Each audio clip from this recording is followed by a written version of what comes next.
Good evening friends. I hope सब अच्छे हैं। हमने बिजनेस स्टडीज़ का एक टॉपिक स्टार्ट किया हुआ है, बिजनेस एनवायरनमेंट, जिस पे हमने 2 क्लासेस की हैं। आज हमारी 3rd क्लास है। तो हमने पढ़ा था कि जो बिजनेस एनवायरनमेंट होता है उसमें वो सारे फैक्टर्स आते हैं जो कि बिजनेस को आउटसाइड बिजनेस से अफेक्ट कर रहे होते हैं और जिस पे बिजनेस का कोई भी कंट्रोल नहीं होता है। ठीक है, हमने उसके फीचर्स के बारे में डिस्कस किया है लास्ट क्लास में, आप देख सकते हैं। आज हम उसके इम्पोर्टेंस के बारे में देखेंगे और जो उसके कंपोनेंट्स हैं बिजनेस एनवायरनमेंट के, उनको हम डिस्कस करेंगे। ठीक है, तो आइए हम देखते हैं। देखिए, ये है हमारे जो टॉपिक चल रहा है हमारा, वो है बिजनेस एनवायरनमेंट। और आज हम इसके डिस्कस करने वाले इसकी इम्पोर्टेंस हमें ये बताती है कि हमें बिजनेस एनवायरनमेंट को स्टडी क्यों करना चाहिए। ठीक है, तो इम्पोर्टेंस क्या है हमें बिजनेस एनवायरनमेंट की। तो फर्स्ट हमारे पास पॉइंट है enabling the identification of opportunities and getting the first mover advantage। यानी कि जो हमारे बिजनेस एनवायरनमेंट में हमारे लिए जो अपॉर्चुनिटीज़ आ रही हैं उनको हम आइडेंटिफाई कर पाते हैं। ठीक है, अगर हम अपने बिजनेस एनवायरनमेंट के साथ क्लोज कॉन्टैक्ट में रहते हैं, उसको स्टडी करते रहते हैं, तो हमें जो आने वाली अपॉर्चुनिटीज़ हैं उनका हमें पता चल जाता है और हम उसका फर्स्ट मूवर एडवांटेज उठा सकते हैं। फर्स्ट मूवर एडवांटेज का मतलब क्या है कि जो सबसे पहले उस अपॉर्चुनिटी को क्या कर लेता है, अवेल कर लेता है, जो उसका फ़ायदा उठा लेता है, वो फर्स्ट मूवर एडवांटेज में इंक्लूड हो जाता है। तो मान लीजिए अगर हमारे बिजनेस एनवायरनमेंट को हमने स्टडी किया और हमें पता चला कि नहीं, ये वाला प्रोडक्ट जो है उसकी डिमांड बहुत ज़्यादा बढ़ने वाली, और हमने तुरंत उस पर एक्शन ले लिया और हमने वो मार्केट में प्रोडक्ट हमें टाइम रहते अगर हम निकाल देते हैं तो वो प्रोडक्ट ऐसा हो जाएगा कि क्योंकि जो पहली बार चीज़ आती है उसकी एक अलग ही इमेज बन जाती है मार्केट में। तो उससे क्या होगा कि वो फर्स्ट मूवर एडवांटेज हमें मिल जाएगी और हमारा जो नाम है वो बन जाएगा और हमारी एक अलग पहचान होगी, जिससे हमें उसका जो है बहुत ज़्यादा फ़ायदा हमें मिलने वाला है। सेकंड पॉइंट हमारे पास आता है helping in identification of threads. अब ये तो है नहीं कि बिजनेस एनवायरनमेंट से हम हमेशा हमारे फेवर में हो, हमारे लिए अगेंस्ट भी हो सकता है। तो हमें क्या पता चल जाएगा अगर हम बिजनेस एनवायरनमेंट को स्टडी करेंगे कि हमारे बिजनेस एनवायरनमेंट से हमें कौन कौन से थ्रेड्स हैं, यानी कि कौन कौन सी चीज़ें जो है एनवायरनमेंट में हमारे अगेंस्ट चल रही हैं, और हमारे लिए जो अर्ली वार्निंग सिग्नल्स हैं वो भी हमें पता चल जाएंगे। कैसे, अगर मान लीजिए बिजनेस एनवायरनमेंट को स्टडी किया और हमें पता चल गया कि ये चीज़ हो सकती है, तो हम उसको जो है टाइम रहते अपने जो हमारे बिजनेस एनवायरनमेंट में चेंजेस है उसके अकॉर्डिंग हम अपने बिजनेस में चेंजेस लेके आ सकते हैं, जिससे हम उसको अर्ली वार्निंग सिग्नल्स के रूप में हम इसको यूज़ कर सकते हैं और उसको अपने जो थ्रेड्स हैं उनको भी, उनसे भी हम अपने बिजनेस को जो है वो बचा सकते हैं। ठीक है, नेक्स्ट हमारे पास आता है टैपिंग यूज़फुल रिसोर्सेज। जो रिसोर्सेज हमारे बिजनेस के अंदर चाहिए होते हैं, हमें अपना प्रोडक्ट है उसे बनाना है, उसके लिए हमें मटेरियल चाहिए, मैन चाहिए, मशीन चाहिए और मनी चाहिए। तो ये सारे जो रिसोर्सेज हैं ये हम कहाँ से लेते हैं, ये हम अपने एनवायरनमेंट से ही लेते हैं। और जो भी चीज़ें हम इनका यूज़ करके बनाते हैं, ह्यूमन रिसोर्सेज जो प्रोडक्ट्स बनाते हैं, उसका हमें यूज़ कौन करेगा, वो जो प्रोडक्ट्स हैं वो भी हमारे जो कस्टमर्स हैं, हम जो हमारे आसपास रह रहे हैं उनको हम उन्हें ही प्रोवाइड करवाते हैं। हमारी यानी कि हम अपने एनवायरनमेंट में ही चीज़ें, एनवायरनमेंट से ही रिसोर्सेज लेते हैं और एनवायरनमेंट को ही हम वो प्रोडक्ट्स जो है वो बना के बेचते हैं। तो जो यूज़फुल रिसोर्सेज हैं वो भी हमें तभी पता चलेगा कि कौन कौन से रिसोर्सेज हमारे बिजनेस एनवायरनमेंट के अंदर अवेलेबल हैं। तब जब हम उसकी डीप स्टडी करेंगे हमें पता होगा कि ये वाला जो ह्यूमन रिसोर्सेज हैं, इस टाइप के ह्यूमन रिसोर्सेज हमें हमारे बिजनेस के लिए चाहिए, हमें अपने फर्म में चाहिए, हमें अपना प्रोडक्ट बनाने के लिए इस तरीके की क्वालिटी के पर्सनस चाहिए। वो भी हम एनवायरनमेंट की स्टडी से ही पता लग सकता है। और हमें कौन सा मटीरियल चाहिए, वो कहाँ कहाँ अवेलेबल होगा, ये सारे भी हमें अपने एनवायरनमेंट की स्टडी से ही पता चल सकता है। कौन कौन सी टेक्नोलॉजी कहाँ कहाँ से हमें मशीनें अवेलेबल होगी, ये सब हमें कहाँ से पता चलेगा, एक बिजनेस एनवायरनमेंट जो है उसकी डीप स्टडी करके ही हमें पता चलेगा। तो जो यूज़फुल रिसोर्सेज हैं उनको प्राप्त करने में भी हमारी जो है क्या करता है, एनवायरनमेंट हेल्प करता है। Coping with rapid changes. Rapid changes का मतलब क्या होता है, जो बहुत तेज़ी से चेंजेस आते हैं हमारे बिजनेस एनवायरनमेंट में। हमने कल भी पढ़ा था कि जो बिजनेस एनवायरनमेंट है उसमें जो चेंजेस हैं, उसके फैक्टर्स में चेंजेस जो है वो लगातार होते रहते हैं। हमें नहीं पता कौन से फैक्टर में कब कौन सा चेंज हमारे जो है वो हो जाए। जैसे कि टेक्नोलॉजी है, फैशन है, इसमें बहुत जल्दी जल्दी चेंजेस हो रहे हैं। फैशन में तो इतना जल्दी चेंज हो रहा है कि आजकल क्लोथ्स का देख लो तो ऐसा लगता है कि यार ये आउटडेटेड कपड़ा हो गया, अगर हम कोई भी कपड़ा खरीद के ले आते हैं तो जो रैपिड चेंजेस हो रहे हैं, उनकी जो इतनी स्पीड है, उससे अगर हमें उसके साथ कोप अप करना है तो हमारे लिए ज़रूरी है कि हम उन रैपिड चेंजेस को समझें और वो किस किस डायरेक्शन में जा रहे हैं वो हम समझें, तभी हम उनके साथ जो है क्या कर सकते हैं, मिलकर चल सकते हैं। और अपने एनवायरनमेंट की स्टडी करने से ही हमें उनका पता चलेगा। जो बिजनेस इसके अकॉर्डिंग अपने जो चेंजेस हैं वो कर लेते हैं, वो तो बिज़नेस अच्छे से चल पाते हैं, लेकिन जो नहीं कर पाते हैं वो क्या होते हैं, फेल हो जाते हैं, बंद हो जाते हैं। तो हमें जो है रैपिड चेंजेस का पता लगाने में भी हमारा बिजनेस एनवायरनमेंट हेल्प करता है। हमने पढ़ा कि जो अपॉर्चुनिटीज़ हैं वो हमें पता चलेंगी, थ्रेट्स पता चलेंगे, वार्निंग सिग्नल्स हमें मिल जाते हैं अगर हम स्टडी करते रहते हैं। रिसोर्सेज के बारे में हमें इंफॉर्मेशन मिल जाएगी, रैपिड चेंजेस के बारे में हमें पता चल जाएगा। Assisting in planning and policy formulation, यानी कि जो हमने प्लानिंग करनी है, पॉलिसी बनानी है, ठीक है, उसमें भी हमारा जो बिज़नेस एनवायरनमेंट है वो हेल्प करता है। कैसे कि मान लीजिए हमने देखा कि हमें जो है ये वाली अपॉर्चुनिटी मिलने वाली है। मान लो हमने सोच लिया कि कोई जो प्रोडक्ट है उसकी डिमांड आगे जाके बढ़ सकती है, तो हमने जब स्टडी किया तो हमें पता चल गया एनवायरनमेंट की स्टडी से, फिर हमने उसके अकॉर्डिंग ही अपनी प्लानिंग की कि अब हम ये प्रोडक्ट बनाने वाले हैं और ये प्रोडक्ट कब बनाएंगे, कैसे बनाएंगे, ये सारी चीज़ें हमने प्लान कर ली, ठीक है। और उस प्लानिंग को जो हमने डिसाइड किया, जिसमें हमने अपने ऑब्जेक्टिव्स हमने तय करे हैं, वो उन ऑब्जेक्टिव्स को पूरा करने के लिए हमने क्या किया, उसके अकॉर्डिंग ही पॉलिसी बनाई है। तो इस तरीके से जो बिज़नेस एनवायरनमेंट की स्टडी है वो हमें प्लान करने में और पॉलिसी बनाने में भी हेल्प करती है। और इम्प्रूवमेंट इन परफॉर्मेंस, हमारी जो परफॉर्मेंस है उसको इम्प्रूव करने में भी हमारी जो बिज़नेस एनवायरनमेंट है वो हेल्प करता है।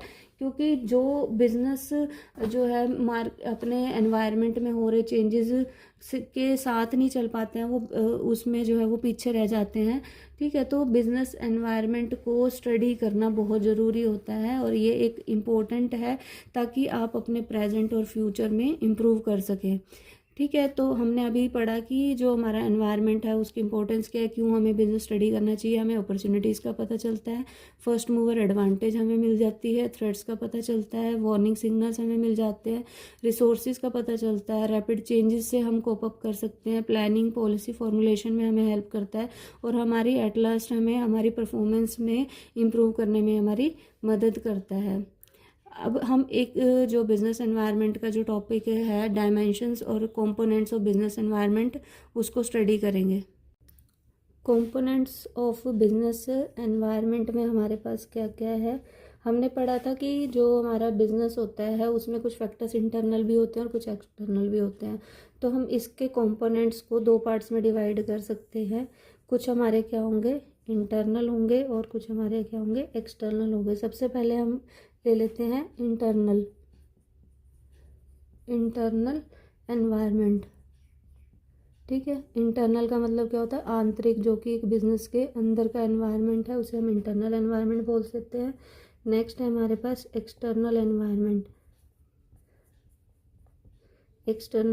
एनवायरनमेंट जो कि क्या होता है, बाहरी एनवायरनमेंट होता है।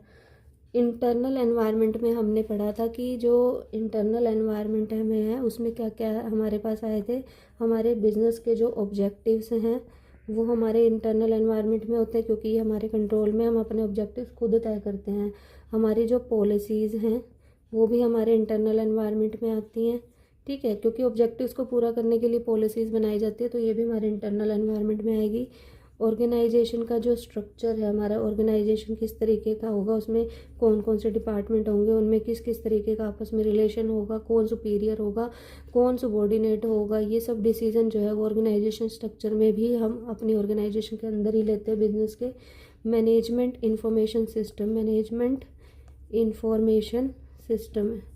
इंफॉर्मेशन सिस्टम जो है वो क्या बताता है कि किस तरीके से मैनेजमेंट जो है डिसीजन लेगी और किस तरीके से डिसीजंस को जो है, जो हमारे नीचे तक लेवल पे जो काम करे उन तक पहुंचाया जाएगा और किस तरीके से जो मैनेजमेंट तक इंफॉर्मेशन जो है वो पहुंचेगी, वो इसके अंदर आता है। और हमारे जो प्रोडक्शन के मेथड्स होते हैं, प्रोडक्शन मेथड्स, ये भी प्रोडक्शन के लिए कौन सा मेथड यूज़ करना है, ये भी बिज़नेस का अपना खुद का डिसीजन होता है। और नेक्स्ट हमारे पास है प्रोडक्शन कैपेसिटी, कि कितनी कैपेसिटी आप रखना चाहते हैं, कितनी कैपेसिटी से काम करना है, ये भी हमारे बिज़नेस के अंदर का ही डिसीजन होता है। तो ये सारी जो चीज़ें होती हैं हमारे ये कंट्रोल के अंदर होती हैं, एक बिज़नेस के कंट्रोल के अंदर होती हैं। इसके अंदर आप जो है मैनेजमेंट के मैनेजीरियल एटीट्यूड को भी शामिल कर सकते हैं। ठीक है, मैनेजीरियल एटीट्यूड का मतलब क्या होता है कि किस तरीके के जो मैनेजमेंट है उसका किस तरीके का एटीट्यूड है, क्या वो पॉजिटिव है, नेगेटिव है, वो अपने डिसीजन खुद लेना पसंद करते हैं कि या फिर मिलजुल के लेना पसंद करते हैं, तो वो भी इसके अंदर ही हमारा इंक्लूड हो जाता है। और हमारे जो फीचर्स हैं, किसकी, features of human resources, features of human resources. ठीक है, फीचर्स जो हैं ह्यूमन रिसोर्सेज की, ह्यूमन रिसोर्सेज कितने स्किल्ड हैं और किस तरीके के एजुकेटेड हैं, स्किल्ड हैं, तो वो भी हमारा जो है इंटरनल होता है, क्योंकि उसके अकॉर्डिंग हम इनको भी हटा सकते हैं या फिर रख सकते हैं। तो ये हमारे कहाँ कहाँ पे होते हैं, ये हमारे बिजनेस के अंदर ही अंदर के डिसीजंस होते हैं, और ये हमारे को इतना अफेक्ट नहीं करते क्योंकि हम इनसे क्लोज होते हैं और हम इनको जो है चेंज भी कर सकते हैं। अब हमारी बात करते हैं एक्सटर्नल एनवायरनमेंट की। एक्सटर्नल एनवायरनमेंट जो है उसके कंपोनेंट्स, क्योंकि एक्सटर्नल एनवायरनमेंट में भी कुछ कंपोनेंट्स ऐसे होते हैं जो कि हम क्लोज होने के कारण उन्हें ठीक कर सकते हैं और उनका इफेक्ट जो है हमारे बिजनेस पे इतना ज़्यादा नहीं पड़ता है। लेकिन जो एक्सटर्नल एनवायरनमेंट का जो दूसरा पार्ट है उसका हमारे बिजनेस पे बहुत ज़्यादा इफेक्ट पड़ता है। तो हम इसे दो पार्ट्स में बांट लेते हैं। ये होता है माइक्रो एनवायरनमेंट। ठीक है, माइक्रो एनवायरनमेंट। माइक्रो एनवायरनमेंट को और क्या कहते हैं, आप ये ध्यान रखिएगा कि माइक्रो एनवायरनमेंट का जो दूसरा नाम है वो है ऑपरेटिंग एनवायरनमेंट। ठीक है, ऑपरेटिंग एनवायरनमेंट। कई बार एग्ज़ाम में अब सभी को जो है माइक्रो एनवायरनमेंट तो पता होता है, लेकिन कई बार बच्चे कंफ्यूज हो जाते हैं कि इसमें से ऑपरेटिंग एनवायरनमेंट कौन सा है। तो एग्जामिनर जो है वो ये पूछेगा आपसे, ये सबको पता होता है। तो इस चीज़ का ध्यान रखिएगा कि आपको ये ध्यान रखना है कि ये ऑपरेटिंग एनवायरनमेंट है। ठीक है, और जो दूसरा हमारे पास पार्ट इसका निकल के आता है, जो इसके फैक्टर्स को हम डिवाइड कर सकते हैं, वो क्या है, मैक्रो एनवायरनमेंट। ठीक है, क्या है, मैक्रो एनवायरनमेंट। मैक्रो एनवायरनमेंट को और क्या बोलते हैं, जनरल एनवायरनमेंट भी बोलते हैं। ठीक है, मैक्रो एनवायरनमेंट को क्या बोलते हैं, जनरल एनवायरनमेंट भी बोलते हैं। जनरल एनवायरनमेंट आप इसका ध्यान रखेंगे कि मैक्रो एनवायरनमेंट होता है। और एक्चुअल में हमने पढ़ा था, स्टडी किया था कि जो बिजनेस एनवायरनमेंट में एक्चुअल में ये वाला एनवायरनमेंट ही हमारा बिजनेस एनवायरनमेंट होता है। अब हमारे जो मैक्रो एनवायरनमेंट है, मैक्रो एनवायरनमेंट के अंदर जो है हमारे कौन कौन से जो फैक्टर्स हैं वो आते हैं, इसके अंदर इंक्लूड होता है। सबसे पहले इसके अंदर कौन सा इंक्लूड कर सकते हैं हम, कस्टमर्स हमारे। ठीक है, हमारे कस्टमर्स जो हैं वो इसके अंदर आएंगे।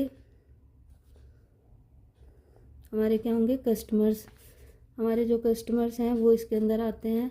दूसरा, जो हमारे सप्लायर्स हैं, इनके बारे में हम कल डिस्कस कर चुके हैं कि ये किस तरीके से हमारे बिजनेस को अफेक्ट करते हैं। तीसरा हमारे पास आता है कॉम्पिटिटर्स। कॉम्पिटिटर्स भी हमारे बिजनेस को अफेक्ट करते हैं।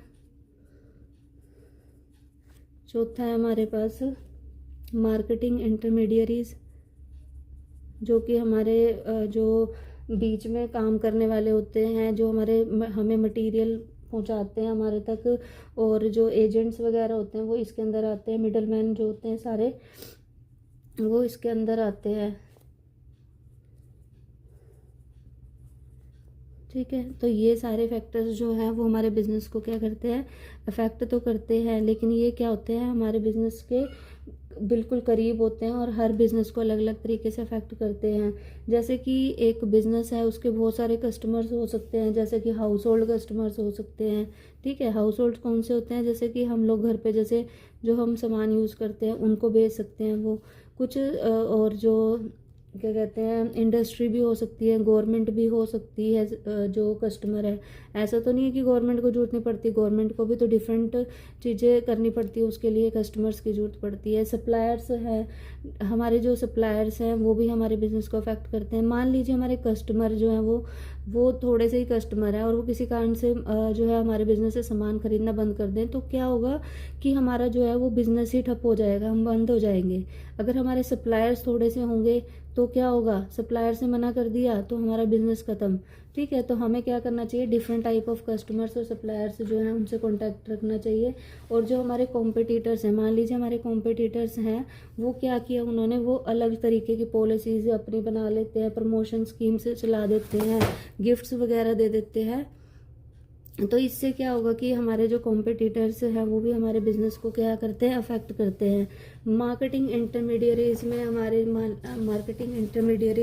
आते हैं मिडलमैन वगैरह, उनसे भी हमें बना के रखनी पड़ती है, क्योंकि हमारे जो कस्टमर हमारा जो बिज़नेस है वो किस पे डिपेंड करता है, हमारे जो हेल्प करने वाले हैं उन पर ही डिपेंड करता है। ठीक है, तो अपने जो इंटरमीडियरीज हैं उनके साथ भी अच्छे जो है संबंध बना के रखना चाहिए, क्योंकि यही व्यापारी एजेंट्स वगैरह जो होते हैं यही हमें क्या करते हैं, हमारे बिजनेस को आगे ले जाने में हेल्प कर रहे होते हैं। ठीक है, उसके बाद जो हमारा मैक्रो एनवायरनमेंट होता है, ये सबसे इम्पोर्टेंट एनवायरनमेंट होता है और इसे ही हम एक्चुअल में बिजनेस एनवायरनमेंट कहते हैं। इसके अंदर हमारे पास कौन कौन से आते हैं, इकोनॉमिक एनवायरनमेंट आता है, दूसरा इसके अंदर सोशल एनवायरनमेंट होता है। ठीक है, थर्ड इसके अंदर आता है हमारे पास economic environment, social environment, political environment और पॉलिटिकल एनवायरनमेंट के बाद आता है लीगल एनवायरनमेंट और लास्ट हमारे पास क्या होता है, टेक्नोलॉजिकल एनवायरनमेंट। तो हमारे जो बिज़नेस है उसको एक्चुअल में जो सबसे ज़्यादा अफेक्ट करते हैं वो ये वाला एनवायरनमेंट होता है। तो अब ध्यान रखिएगा कि ये वाला जो एनवायरनमेंट है एक्चुअल में बिजनेस एनवायरनमेंट होता है। एग्ज़ाम में क्वेश्चन आता है कि कौन सा एनवायरनमेंट एक्सटर्नल एनवायरनमेंट है, कौन से फैक्टर इकोनॉमिक एनवायरनमेंट में आएंगे, कौन से सोशल में आएंगे, कौन से पॉलिटिकल है। तो एग्ज़ाम के अंदर ये पूछा गया था एक बार कि जो इकोनॉमिक डिसीजंस हैं वो किस एनवायरनमेंट के अंदर आते हैं, या फिर पॉलिसी से रिलेटेड डिसीजन कौन से में आते हैं, तो वो इकोनॉमिक एनवायरनमेंट था। ठीक है, तो ये चीज़ आप ध्यान रखिएगा। और इसके जो आगे का जो है हमारा मैक्रो एनवायरनमेंट, उसको हम कल डीप में स्टडी करेंगे।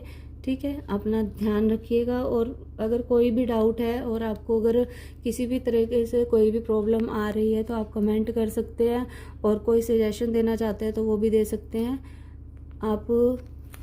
इसके बाद हम अब नेक्स्ट क्लास में मिलेंगे, तो इतना आप करिए, नेक्स्ट में मिलते हैं। ठीक है, बाय, थैंक यू।